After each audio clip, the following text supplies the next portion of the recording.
अगर मैं आपसे एक सवाल पूछूं, आज पूरे दिन में आपने कितने काम किए और उनमें से कितने काम सचमुच जरूरी थे, तो शायद आप रुक जाएंगे, सोचेंगे और भीतर ही भीतर महसूस करेंगे कि जवाब बहुत अच्छा नहीं है, क्योंकि हम सब एक ऐसी दुनिया में जी रहे हैं जहां व्यस्त होना गर्व की बात बन गया है, जहां हर कोई खुद को साबित करने की कोशिश में लगातार भाग रहा है। बैठक पर बैठक, सूचनाएं पर सूचनाएं और करने वाले कामों की सूची इतनी लंबी हो गई है कि उसका अंत कभी आता ही नहीं। और इस सब के बीच सबसे महत्वपूर्ण सवाल, मैं असल में क्या हासिल करना चाहता हूं और क्या मैं सही चीजों पर अपना समय, अपनी ऊर्जा, अपना ध्यान लगा रहा हूं, वह सवाल कहीं पीछे छूट जाता है। और यहीं से आज का यह पुस्तक सारांश शुरू होता है, क्योंकि यह पुस्तक हमें एक सीधा, साफ और थोड़ा असहज करने वाला सच बताती है कि ज्यादा काम करना सफलता की निशानी नहीं है, बल्कि सही काम करना ही असली सफलता की कुंजी है। और अगर आप अपने जीवन में सचमुच कुछ बड़ा, कुछ सार्थक हासिल करना चाहते हैं, तो सबसे पहला काम यह है कि आप सीखें कि कम लेकिन बेहतर वाली सोच के साथ कैसे जिया जाए। क्योंकि जब तक आप हर चीज को हाँ कहते रहेंगे, तब तक आप किसी भी एक चीज को पूरी तरह से हाँ नहीं कह पाएंगे। इस पुस्तक का पूरा मूल विचार यह है कि हमारे पास दो विकल्प होते हैं।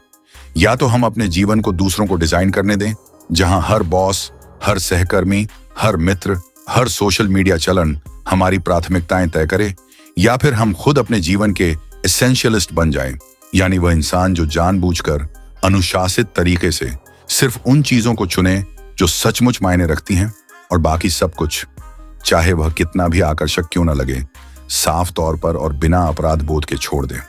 अब यहां एक आम गलत फहमी को स्पष्ट कर देते हैं। एसेंशियलिज्म का मतलब समय प्रबंधन नहीं है। इसका मतलब यह नहीं है कि आप अपना काम तेजी से कैसे करें या एक साथ कई काम कैसे करें, बल्कि इसका मतलब है कि आप यह मौलिक रूप से पुनर्विचार करें कि क्या करना है।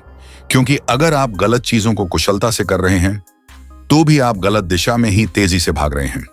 और यह एक बहुत शक्तिशाली लेकिन दुखद सच है, जिसे बहुत सारे सफल दिखने वाले लोग भी तब महसूस करते हैं जब बहुत देर हो चुकी होती है। जैसे एक सीईओ का उदाहरण लीजिए, जो अपनी कंपनी संभालते संभालते इतना व्यस्त हो गया कि उसने अपने बच्चों के बचपन के सारे महत्वपूर्ण पल गंवा दिए। और जब उससे पूछा गया कि आप इतना काम क्यों करते हैं, तो उसका जवाब था, क्योंकि मुझे लगता है कि अगर मैं काम ना करूं तो सब कुछ बिखर जाएगा। लेकिन सच्चाई यह थी कि उसकी कंपनी में ऐसी बहुत सारी गतिविधियां थीं जो असली मूल्य नहीं बना रही थीं, बल्कि सिर्फ व्यस्तता का भ्रम पैदा कर रही थी। और यही वह जाल है जिसमें आज के जमाने में हर कोई फंसा हुआ है। हम गतिविधि को उत्पादकता समझ बैठते हैं। हम सोचते हैं कि अगर हम पूरे दिन व्यस्त रहे, अगर हमारा कैलेंडर लगातार बैठकों से भरा हुआ है, अगर हमारे पास बहुत सारे बिना पढ़े ईमेल हैं जिनका हम जवाब दे रहे हैं, तो हम काफी काम कर रहे हैं। लेकिन असल में हम सिर्फ अपनी ऊर्जा उन चीजों में बर्बाद कर रहे हैं जो हमें कहीं नहीं ले जाती। पुस्तक बताती है कि एसेंशियलिस्ट बनने के लिए 3 मूल चरणों का पालन करना पड़ता है। पहला है खोजना, यानी अपने विकल्पों को देखना, अपने समय और ऊर्जा को अलग अलग क्षेत्रों में लगाने से पहले उन सबको परखना, आंकना और सिर्फ वही चीजें चुनना जो वाकई महत्वपूर्ण है। दूसरा है हटाना, यानी जो चीजें महत्वपूर्ण नहीं हैं उन्हें बेरहमी से हटा देना, उन्हें अपने जीवन से, अपने कार्यक्रम से, अपने मन से बाहर निकालना। और तीसरा है क्रियान्वयन, यानी जब आपने अपनी प्राथमिकताएं स्पष्ट कर ली हैं, तो उन्हें इतनी आसानी से लागू करना कि वह लगभग सहज लगे। और ये तीनों चरण एक निरंतर चक्र की तरह काम करते हैं, क्योंकि जीवन स्थिर नहीं है। समय के साथ हमारी प्राथमिकताएं बदलती हैं, नए अवसर आते हैं, पुरानी जिम्मेदारियां खत्म होती हैं। इसलिए एसेंशियलिज्म कोई एक बार का फैसला नहीं है, बल्कि एक चलता रहने वाला अनुशासन है, जो हमें बार बार खुद से यह सवाल पूछने पर मजबूर करता है कि क्या यह चीज अभी भी मेरे लिए जरूरी है। अब इस प्रक्रिया में सबसे पहला और सबसे कठिन चरण है खोजना, क्योंकि हमें खुद को गहराई से समझना पड़ता है। हमारे मूल्य क्या हैं, हमारे दीर्घकालिक लक्ष्य क्या हैं, हमारी ऊर्जा कहां सबसे ज्यादा प्रवाहित होती है। और इस खोज के लिए पुस्तक एक बहुत उपयोगी विचार देती है, जिसे आवश्यक इरादा कहते हैं, यानी एक स्पष्ट, विशिष्ट और प्रेरक कथन जो हमें यह दिशा दिखाए कि हम क्या करना चाहते हैं और क्या नहीं। जैसे अगर कोई इंसान सोचता है मुझे सफल बनना है, तो यह कथन बहुत अस्पष्ट है, इससे कोई दिशा नहीं मिलती। लेकिन अगर वही इंसान सोचता है, मुझे अगले 5 साल में एक ऐसी कंपनी बनानी है जो जलवायु परिवर्तन के खिलाफ काम करे और जिसमें मेरी टीम खुश होकर काम करे, तो यह एक विशिष्ट और क्रियाशील आवश्यक इरादा बन जाता है, जिससे हर फैसले को परखा जा सकता है। अगर कोई अवसर इस इरादे का समर्थन करता है तो उसे हाँ कहो, अगर नहीं करता तो उसे ना कहो, चाहे वह अवसर कितना भी आकर्षक क्यों ना लगे। और यहीं आता है इस पुस्तक का सबसे शक्तिशाली और सबसे चुनौतीपूर्ण सबक, कम की अनुशासित खोज, यानी ना कहना सीखना। क्योंकि हम सब लोग अपने जीवन में हाँ कहने की आदत विकसित कर चुके हैं। हम डरते हैं कि अगर हम किसी को ना कहेंगे तो वह नाराज हो जाएगा, हम कोई अवसर गंवा देंगे, हम किसी को निराश कर देंगे। लेकिन सच्चाई यह है कि हर हाँ जो आप किसी और चीज को देते हैं, वह एक छिपा हुआ ना है उन चीजों के लिए जो आपके लिए सचमुच महत्वपूर्ण है। और जब तक आप यह नहीं समझते, तब तक आप अपनी ऊर्जा को इतना फैला देते हैं कि किसी भी चीज में गहराई नहीं आ पाती। पुस्तक में एक बहुत दिलचस्प शोध का जिक्र है, जिसमें दिखाया गया है कि जब लोग एक साथ बहुत सारे विकल्प या प्राथमिकताएं लेकर चलते हैं, तो उनका प्रदर्शन वास्तव में गिर जाता है। क्योंकि मानव मस्तिष्क एक समय पर सीमित मात्रा में संज्ञानात्मक संसाधन आवंटित कर सकता है, और जब वे संसाधन बहुत सारी दिशाओं में बढ़ जाते हैं, तो किसी भी एक दिशा में सार्थक प्रगति नहीं हो पाती। इसलिए सफल लोग, चाहे वे उद्यमी हों, खिलाड़ी हों या कलाकार हों, उनकी एक साझा विशेषता यह होती है कि वे अपने ध्यान को 1 या 2 चीजों तक सीमित रखते हैं और बाकी सब कुछ साफ तौर पर अस्वीकार कर देते हैं। अब यहाँ ना कहने की कला को समझना जरूरी है, क्योंकि ना कहना असभ्य होने के बारे में नहीं है, बल्कि यह अपनी प्राथमिकताओं का सम्मान करने के बारे में है। और पुस्तक कुछ व्यावहारिक तरीके देती है ना कहने के, जैसे फैसले को रिश्ते से अलग करना। यानी जब आप किसी अनुरोध को अस्वीकार करते हैं, तो आप उस इंसान को अस्वीकार नहीं कर रहे, आप सिर्फ उस विशेष अनुरोध को अस्वीकार कर रहे हैं। और अगर आप ये स्पष्ट रूप से बताएं, मैं तुम्हें महत्व देता हूं, लेकिन अभी मेरा ध्यान कहीं और है, तो रिश्ता खराब नहीं होता। एक और उपयोगी तरीका है शालीन इनकार, जिसमें आप सीधे ना नहीं बोलते, बल्कि वैकल्पिक रास्ते सुझाते हैं। जैसे, मैं अभी इस परियोजना का नेतृत्व नहीं कर सकता, लेकिन मैं तुम्हें किसी और के बारे में बता सकता हूं जो सही रहेगा। इस तरह आप अपनी सीमा भी बनाए रखते हैं और रिश्ता भी बना रहता है। और एक तीसरा तरीका जो पुस्तक बताती है, वह है धीमी हाँ। यानी जब भी कोई आपसे कुछ मांगे, तुरंत हाँ मत कहिए, थोड़ा समय लीजिए सोचने के लिए। क्योंकि जब हम तुरंत जवाब देते हैं, तो अक्सर हम सामाजिक दबाव में आकर हाँ कह देते हैं। लेकिन अगर हम कहें, मुझे इसके बारे में सोचने दो और मैं कल बताता हूं, तो यह हमें एक अवसर देता है कि हम इस अनुरोध को अपने आवश्यक इरादे के आधार पर परख सकें। अब एक और बहुत महत्वपूर्ण विचार जिस पर यह पुस्तक चर्चा करती है, वह है अधिक की अनुशासनहीन खोज। यानी जब लोग सफलता हासिल कर लेते हैं, तो उनके पास इतने सारे अवसर आने लगते हैं कि वे उन्हें संभाल नहीं पाते। और यही विडंबना है, जितनी ज्यादा सफलता मिलती है, उतना ही ज्यादा ध्यान भटकाने वाली चीजें आती हैं। और अगर आप अनुशासित नहीं हैं, तो यही भटकाव आपकी अगली सफलता को रोक देगा। इस संदर्भ में पुस्तक वॉरेन बफे का भी एक उदाहरण देती है, जिसमें उनका पायलट उनसे अपने करियर के शीर्ष 25 लक्ष्य लिखने को कहता है और फिर उनमें से शीर्ष 5 को गोल घेरा लगाने को कहता है। और जब पायलट पूछता है कि बाकी 20 लक्ष्यों का क्या करोगे, तो बफे का जवाब होता है कि यह मेरी हर कीमत पर बचने वाली सूची है। यानी जब तक मैं अपने शीर्ष 5 लक्ष्य हासिल नहीं कर लेता, तब तक मैं बाकी 20 को बिल्कुल हाथ नहीं लगाऊंगा, क्योंकि वे मुझे भटकाएंगे। और यही एसेंशियलिस्ट सोच का सटीक उदाहरण है। सिर्फ अपनी शीर्ष प्राथमिकताओं को पहचानना काफी नहीं है, बल्कि बाकी सब कुछ को सक्रिय रूप से टालना भी उतना ही जरूरी है। अब दूसरा मुख्य चरण है हटाना, जिसमें पुस्तक हमें सिखाती है कि कैसे अपने जीवन से उन चीजों को हटाया जाए जो आवश्यक नहीं है। और इस प्रक्रिया में सबसे बड़ी बाधा होती है डूबी हुई लागत। यानी जब हमने किसी चीज में पहले ही समय, पैसा या ऊर्जा लगा दी होती है, तो हम उसे छोड़ना नहीं चाहते, चाहे वह हमें आगे कोई मूल्य न दे रही हो। जैसे कोई इंसान एक नौकरी में सालों से है और वह दुखी है, लेकिन वह इसलिए नहीं छोड़ता क्योंकि मैंने इतने साल इसमें लगा दिए हैं। लेकिन एसेंशियलिस्ट सोच कहती है कि पिछले निवेश को भविष्य के फैसलों को नियंत्रित नहीं करने देना चाहिए, बल्कि हर फैसले को वर्तमान और भविष्य के संदर्भ में परखना चाहिए। अगर मुझे अभी यह फैसला करना होता नए सिरे से, तो क्या मैं यह चुनता? अगर जवाब नहीं है, तो समय आ गया है हटाने का। हटाने का एक और शक्तिशाली उपकरण है उल्टा परीक्षण, जिसमें आप किसी गतिविधि या प्रतिबद्धता को अस्थायी रूप से रोक देते हैं और देखते हैं कि क्या वाकई उससे कोई नकारात्मक असर पड़ता है या नहीं। और बहुत बार लोग पाते हैं कि जिस बैठक को वे महत्वपूर्ण समझते थे, उसके बिना भी सब कुछ ठीक से चल रहा है, जो उन्हें उस चीज को हमेशा के लिए हटाने का भरोसा देता है। अब पुस्तक में समझौतों के बारे में भी बहुत गहराई से बात की गई है, क्योंकि हमारी संस्कृति में सब कुछ पाना का एक मिथक फैलाया जाता है, जहां हमें लगता है कि हम करियर, परिवार, स्वास्थ्य, सामाजिक जीवन, शौक सब कुछ समान रूप से हासिल कर सकते हैं।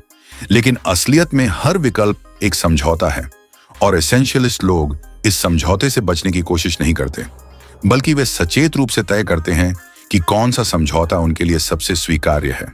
जैसे, मैं इस तिमाही में अपनी फिटनेस पर थोड़ा कम ध्यान दूंगा ताकि मैं अपनी कंपनी का शुभारंभ सफलतापूर्वक कर सकूं। और यह सचेत समझौता उन्हें बिना अपराध बोध के महसूस कराता है, क्योंकि फैसला सूचित और इरादतन है, न कि आकस्मिक। पुस्तक में एसेंशियलिस्ट और गैर एसेंशियलिस्ट की सोच के तरीके की तुलना भी दी गई है। गैर एसेंशियलिस्ट सोचता है मुझे यह करना है, एसेंशियलिस्ट सोचता है मैं चुनता हूं कि यह करना है। गैर एसेंशियलिस्ट सोचता है यह सब महत्वपूर्ण है, एसेंशियलिस्ट सोचता है सिर्फ कुछ चीजें ही वाकई महत्वपूर्ण हैं। गैर एसेंशियलिस्ट सोचता है मैं सब कुछ कर सकता हूं, एसेंशियलिस्ट सोचता है मैं कुछ भी कर सकता हूं लेकिन सब कुछ नहीं। इस सूक्ष्म बदलाव में बहुत ताकत है, क्योंकि जब आप खुद को परिस्थितियों का शिकार की जगह सक्रिय चुनने वाला के रूप में देखते हैं, तो आपका अपने समय और ऊर्जा के साथ रिश्ता मौलिक रूप से बदल जाता है। अब तीसरा और आखिरी चरण है क्रियान्वयन, जिसमें पुस्तक बताती है कि कैसे हमें अपनी प्राथमिकताओं को इतनी आसानी से लागू करना चाहिए कि वह लगभग सहज लगे। और इसके लिए सबसे महत्वपूर्ण विचार है बफर, यानी हमें अपनी योजनाओं में अतिरिक्त समय और संसाधन रखने चाहिए, क्योंकि हम आम तौर पर अपने कामों को पूरा करने में लगने वाले समय को कम आंकते हैं। और जब कोई अप्रत्याशित चीज आती है, जो कि लगभग हमेशा आती है, तो हमारा पूरा कार्यक्रम बिखर जाता है। इसलिए समझदार लोग अपनी महत्वपूर्ण परियोजनाओं के लिए अतिरिक्त बफर समय रखते हैं, ताकि वे अप्रत्याशित परिस्थितियों को बिना तनाव के संभाल सकें। एक और महत्वपूर्ण क्रियान्वयन रणनीति है बाधाओं को हटाना, यानी भविष्य की समस्याओं का अनुमान लगाना और उन्हें पहले से ही सुलझा देना। जैसे अगर आप जानते हैं कि सुबह व्यायाम करना आपके लिए चुनौतीपूर्ण होगा क्योंकि आप देर से सोते हैं, तो आप अपने व्यायाम के कपड़े रात को ही तैयार रख सकते हैं ताकि सुबह की बाधा कम हो। पुस्तक छोटी जीत की भी बात करती है, यानी बड़े बोझिल लक्ष्यों को छोटे हासिल करने योग्य कदमों में बांटना, क्योंकि जब हम एक छोटी सी प्रगति देखते हैं तो हमारी प्रेरणा स्वाभाविक रूप से बढ़ती है और यह गति हमें आगे बढ़ने में मदद करती है। अब पुस्तक का एक और बहुत महत्वपूर्ण विषय है दिनचर्या, यानी एक सुसंगत तंत्र विकसित करना जो हमें बार बार निर्णय की थकान से बचाए, क्योंकि हर बार जब हमें चुनना पड़ता है कि अब क्या करना है, तो हमारी मानसिक ऊर्जा खर्च होती है। लेकिन अगर हमारे पास एक स्थापित दिनचर्या है, जैसे सुबह उठते ही सबसे पहले सबसे महत्वपूर्ण काम पर ध्यान देना, तो हमें बार बार फैसला नहीं करना पड़ता और यह बची हुई ऊर्जा हम अपने असली गहरे काम में लगा सकते हैं। इस संदर्भ में पुस्तक अपनी संपत्ति की रक्षा करो का विचार भी देती है, यानी हमें खुद को, अपने शरीर, अपने मन, अपनी ऊर्जा को एक संपत्ति की तरह मानना चाहिए जिसे बनाए रखना जरूरी है। क्योंकि अगर हम अपनी नींद, अपना पोषण, अपना मानसिक स्वास्थ्य नजरअंदाज करते हैं ताकि हम ज्यादा काम कर सकें, तो लंबे समय में हमारी उत्पादकता और रचनात्मकता दोनों प्रभावित होती है।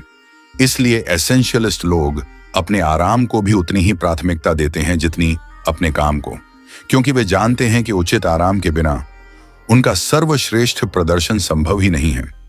अब अगर हम इस पूरी विचारधारा को अपने असल जीवन में लागू करना चाहते हैं, तो कुछ व्यावहारिक कदम हैं जो पुस्तक सुझाती है। सबसे पहले, हर हफ्ते कुछ एकांत समय निकालिए। जहां आप बिना किसी बाधा के सिर्फ यह सोचें कि आप क्या करना चाहते हैं और क्या नहीं, क्योंकि स्पष्टता अफरा तफरी में नहीं मिलती, स्पष्टता शांति में मिलती है।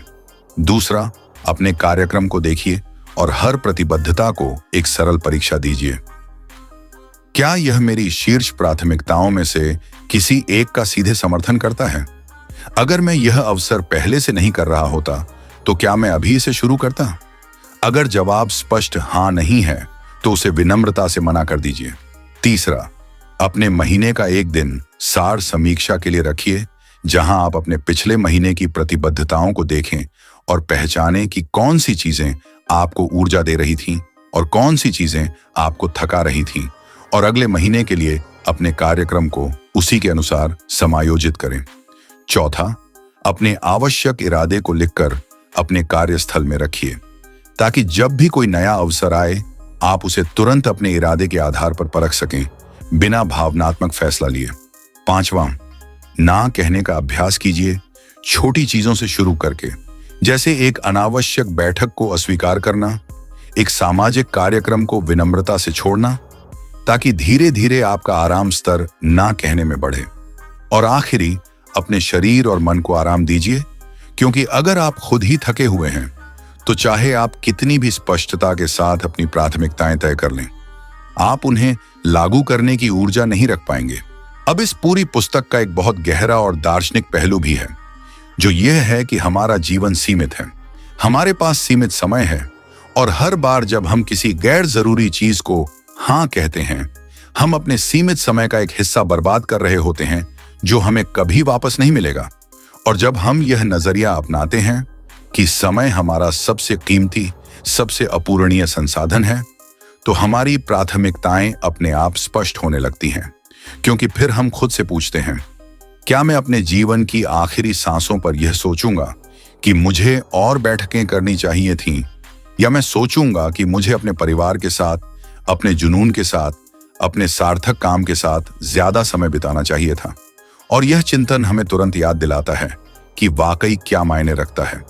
पुस्तक में एक छूने वाली कहानी भी है, जिसमें एक मृत्युशैया पर पड़ा मरीज अपनी नर्स से अपने जीवन के पछतावे साझा करता है, और उस सूची में सबसे ऊपर यह होता है, काश मैंने खुद को इतना काम में व्यस्त नहीं रखा होता, काश मैंने दूसरों की उम्मीदों का पालन करने के बजाय अपनी खुद की जिंदगी जी होती। और यह पछतावा बहुत आम होता है उन लोगों में जो अपने जीवन के अंतिम पलों में होते हैं, क्योंकि तभी उन्हें एहसास होता है कि उन्होंने अपने सीमित समय को उन चीजों में लगाया जो असल में उनके लिए मायने नहीं रखती थीं। इसीलिए पुस्तक हमें प्रोत्साहित करती है कि हम अभी से, इसी क्षण से खुद से यह सवाल पूछना शुरू करें, अगर आज मेरा आखिरी दिन होता तो क्या मैं वही काम करता जो मैं अभी कर रहा हूं? और अगर जवाब लगातार नहीं है तो यह संकेत है कि कुछ मौलिक बदलाव की जरूरत है। अब पुस्तक का एक और शक्तिशाली संदेश है कि एसेंशियलिज्म कोई स्वार्थी विचारधारा नहीं है, बल्कि यह वास्तव में हमें ज्यादा उपस्थित, ज्यादा सार्थक योगदान देने में मदद करती है।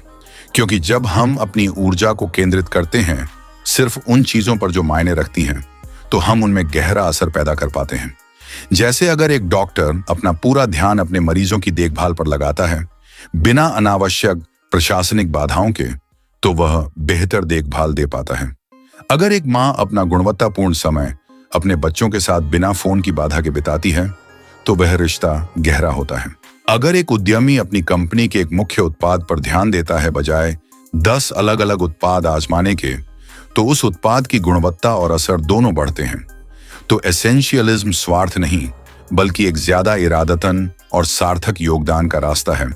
और यही इस पुस्तक का सबसे बड़ा सार है कि कम करना का मतलब कम हासिल करना नहीं होता, बल्कि जब हम सही चीजों पर अपना पूरा ध्यान लगाते हैं, तब हम असल में ज्यादा और ज्यादा सार्थक हासिल कर पाते हैं, बजाय इसके कि हम अपनी ऊर्जा को हजारों दिशाओं में बिखेर दें। और अब मैं आपको इस पूरी अवधारणा को एक और नजरिए से समझाता हूं, क्योंकि बहुत सारे लोग जब पहली बार यह सुनते हैं कि कम करो, तो उनके अंदर एक प्रतिरोध पैदा होता है। उन्हें लगता है कि यह एक विशेषाधिकार प्राप्त सलाह है कि मेरे पास तो इतनी सारी जिम्मेदारियां हैं, मैं कैसे कम कर सकता हूं। और यह चिंता बिल्कुल वैध है, लेकिन पुस्तक यहां एक महत्वपूर्ण अंतर बताती है। एसेंशियलिज्म का मतलब कम जिम्मेदारियां लेना नहीं है, बल्कि अपनी मौजूदा जिम्मेदारियों के भीतर भी यह तय करना है कि किस चीज पर अपना सर्वश्रेष्ठ प्रयास देना है और किस चीज को ठीक ठाक स्तर पर छोड़ देना है, क्योंकि हर काम को 100% पूर्णता के साथ करना संभव नहीं है। और अगर आप हर चीज को समान महत्व देते हैं तो आप अपनी सबसे महत्वपूर्ण जिम्मेदारियों को भी वही औसत प्रयास देते हैं जो आप किसी छोटे काम को देते हैं।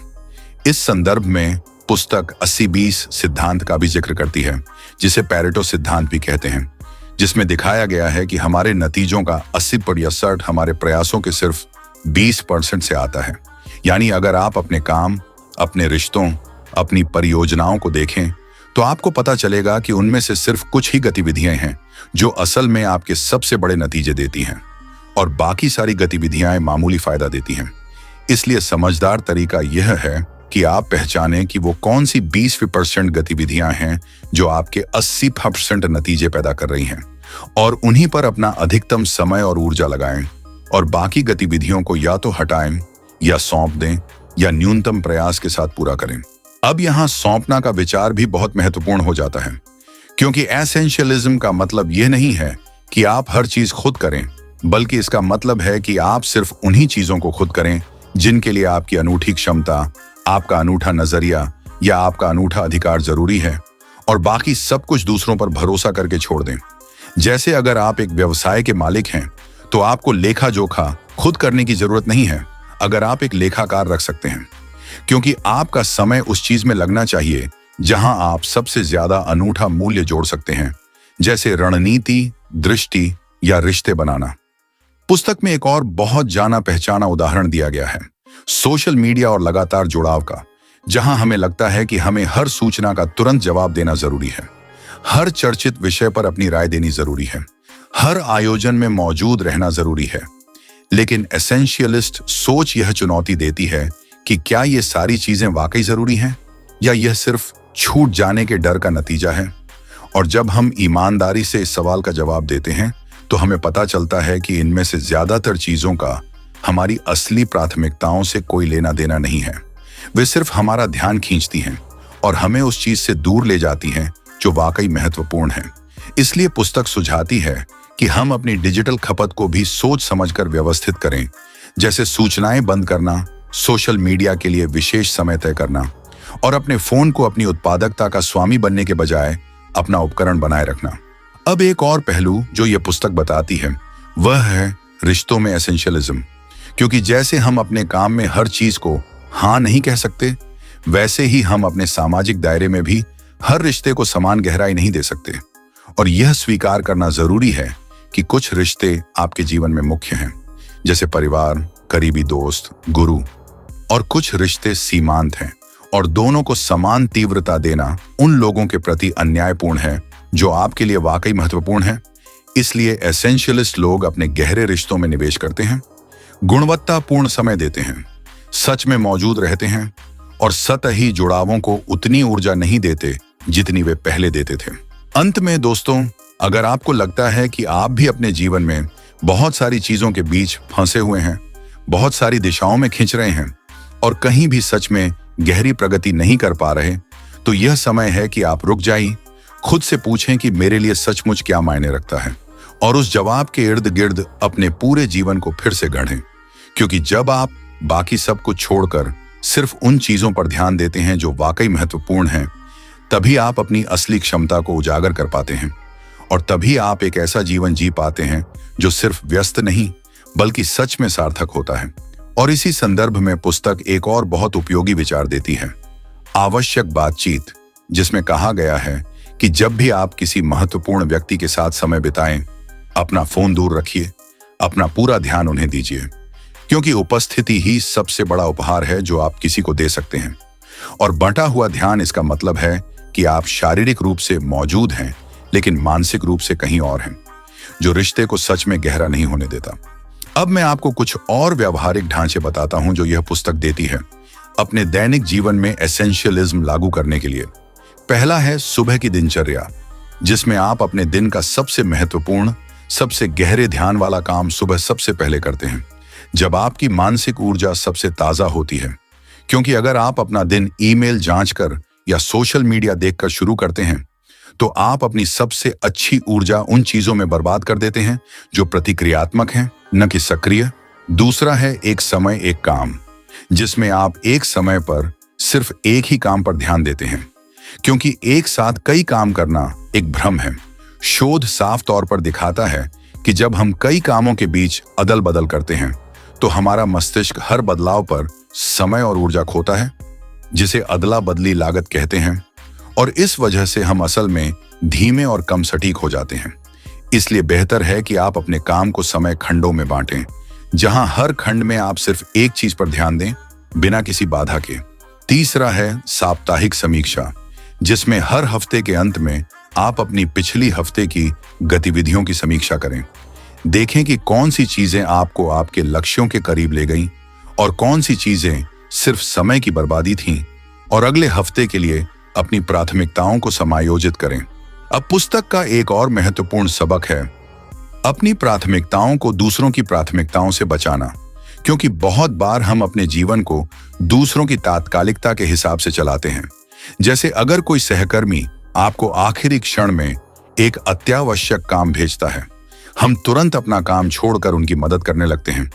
लेकिन पुस्तक ये सिखाती है कि हर किसी की तात्कालिकता आपकी प्राथमिकता नहीं होनी चाहिए, और अगर आप बार बार अपनी प्राथमिकताओं को दूसरों के अत्यावश्यक अनुरोधों के लिए बलिदान करते हैं तो आप कभी अपना असली महत्वपूर्ण गैर तात्कालिक लेकिन उच्च मूल्य वाला काम पूरा नहीं कर पाएंगे, जिसे पुस्तक आवश्यक कुछ बनाम तुच्छ बहुत सारे कहती है। इसलिए जब भी कोई आपसे कोई तात्कालिक अनुरोध करे, एक पल रुककर सोचिए, क्या यह अनुरोध वाकई इतना अत्यावश्यक है कि मुझे अपनी मौजूदा प्राथमिकता छोड़नी पड़े, या यह सिर्फ दूसरे इंसान की खराब योजना का नतीजा है जो अब मेरी आपात स्थिति बन रही है। और अगर जवाब दूसरा है तो विनम्रता से अपनी सीमा बनाए रखिए। एक और शक्तिशाली विचार जो पुस्तक देती है वह है अपने आदर्श सप्ताह को डिजाइन करना, जिसमें आप अपने कैलेंडर को सचमुच अपनी प्राथमिकताओं के हिसाब से फिर से बनाते हैं, न कि जो भी अनुरोध आए उसके हिसाब से। जैसे आप तय कर सकते हैं कि सोमवार और मंगलवार गहरे काम के लिए आरक्षित हैं, बुधवार बैठकों के लिए, गुरुवार रचनात्मक परियोजनाओं के लिए और शुक्रवार समीक्षा और योजना के लिए, और इस ढांचे का सख्ती से पालन करने की कोशिश करते हैं। क्योंकि जब आपके पास एक स्पष्ट ढांचा होता है तो आप बेतरतीब अनुरोधों को आसानी से परख पाते हैं कि वे इस ढांचे में फिट बैठते हैं या नहीं।